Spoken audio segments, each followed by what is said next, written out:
Is it possible to recover a computer from a failed BIOS update?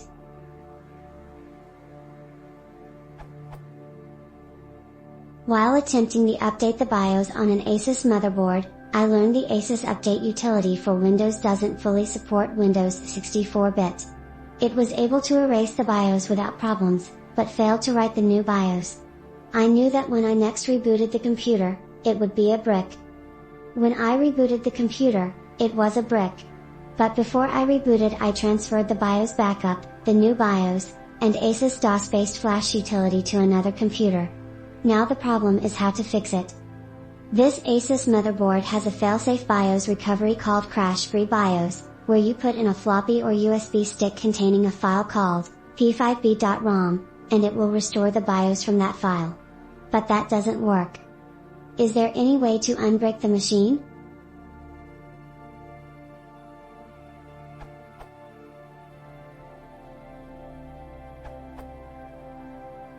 The following is from Asus P5B Deluxe BIOS Recovery SPI flash cable, but reproduced here for wiki's sake.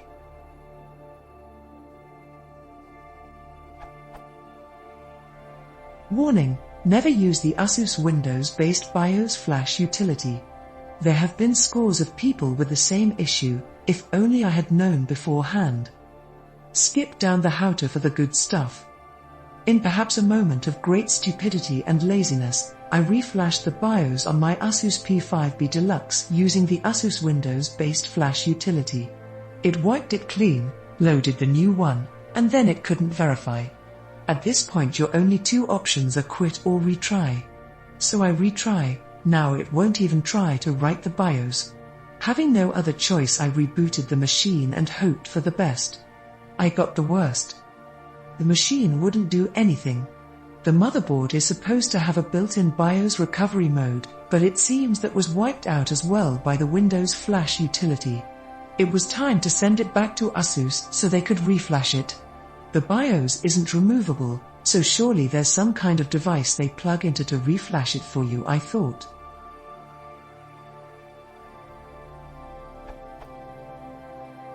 It turns out I was right. Next to the BIOS chip, to the left of the south bridge, is an undocumented 7-pin connector labeled SPI_J1. After a lot of research, I stumbled upon a few pages, linked at the bottom, that documented the type of cable necessary and the software to use this port to reflash the BIOS.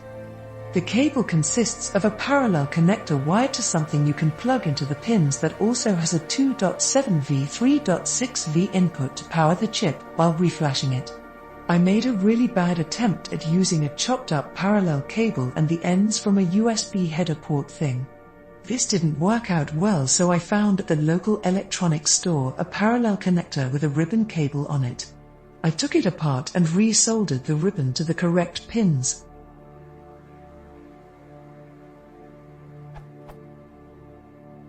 To get the 3V, I took a pass-through power connector from an old case fan and added 3 diodes to the 5V wire, giving me a little over 3V. I then wired this to the ribbon cable and hooked the power connector into another running machine. I then used my laptop to flash to BIOS. How to? Supplies.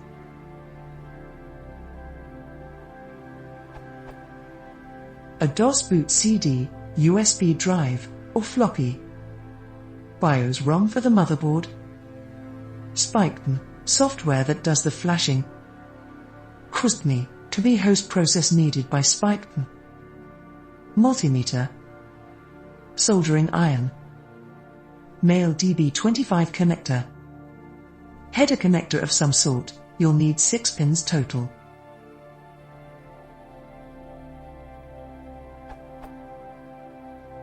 To make the cable, I used a DB25M to IT10 serial connector.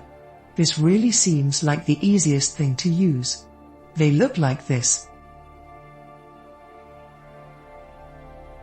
The header is found on the motherboard directly to the left of the south bridge.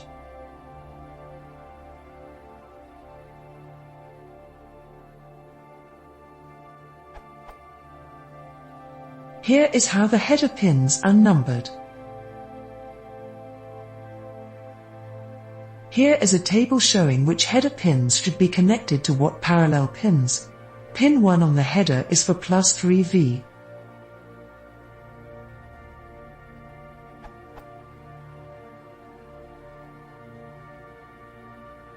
Here's what my cable looks like. Note, it looks like the power lead is connected to the DB25, but in fact it is soldered to the ribbon. It goes to pin 1 on the header.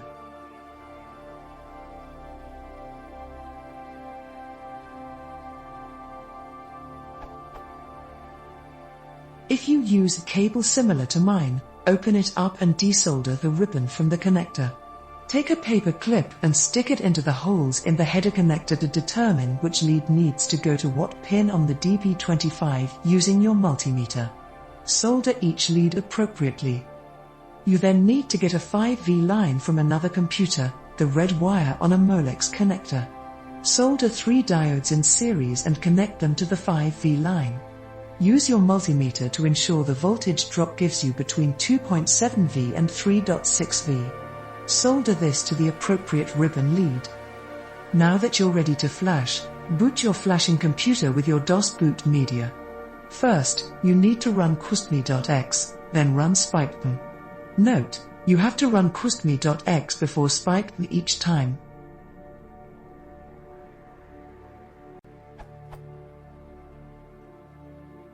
It will ask for the total size of the flash ROM. Enter 1024. If spikepm reports your chip ID as FFFFFFFH, then something isn't right. Check all your connections. Spikepm has several functions, such as erasing the BIOS first. Run spikepm without any options to see a list.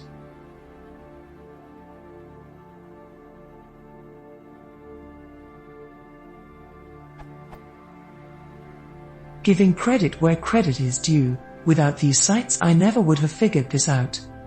This URL. This URL. This URL. Update. It wasn't until I downloaded spikepm 2 and used the /s instead of the /p command that I was successful in returning my gigantic paperweight to a computer again.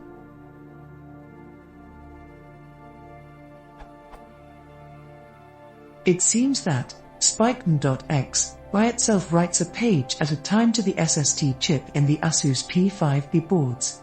You must use either the recompiled spikepm.x or, even better, use the spikepm2.x.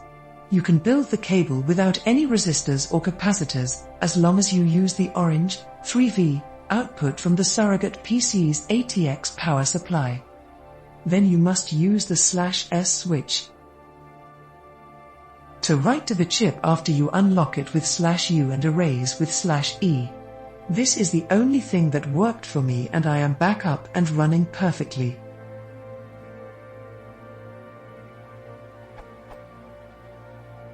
You must use the /s slow switch with this to program the SST chip in the ASUS P5 series boards.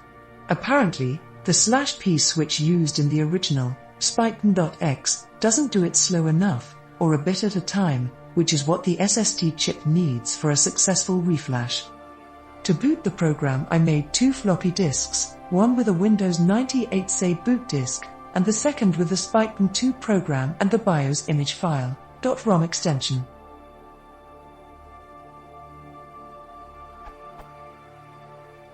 To flash the BIOS, I used the following parameters. Spikepm 2/i to make sure that the program can read my chipset and the cable is okay. Spikepm 2/u to unlock the BIOS. Spikepm 2/e to erase the BIOS. Spikepm 2/sp5b.rom to flash the new BIOS. When it finished, I tried to boot the dead motherboard and it worked. Bonus diagram.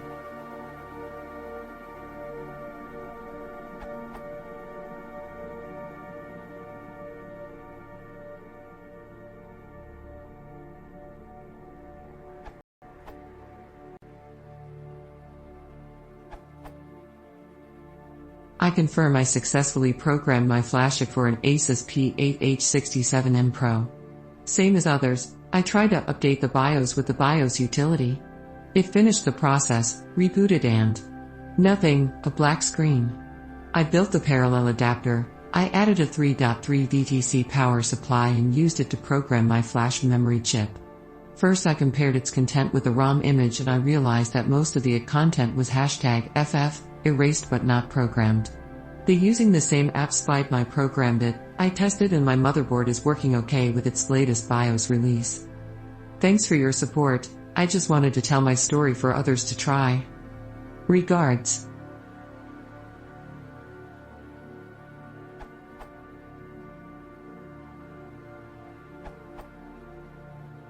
Sounds like you have a hardware conflict of some sort. Try this.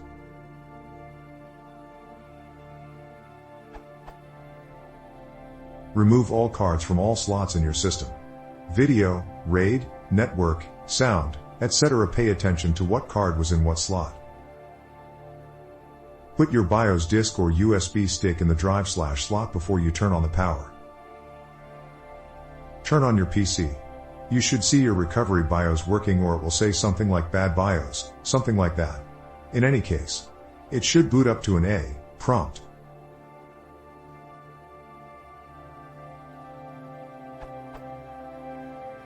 Run your flash utility now and select the option to write your BIOS.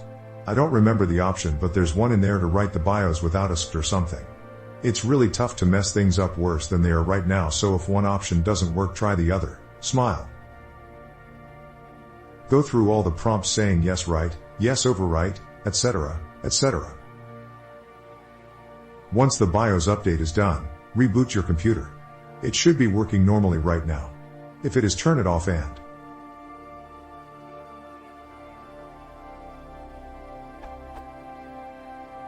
put all the cards you removed in step 1 back into the computer.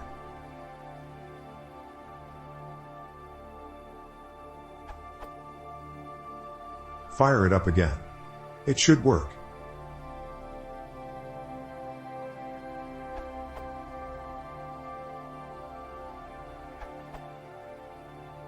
If the crash-free BIOS update fails to work, an alternate method is to remove the BIOS ROM chip from the board. Usually they are socketed, but some are soldered down, and program the part directly with a ROM programmer using a binary image of the BIOS. I don't expect you have the tools, soldering iron, ROM programmer, readily available, but their ASUS repair depot should. From the ASUS website, they have a 3-year warranty on the motherboard. You might want to try out their services.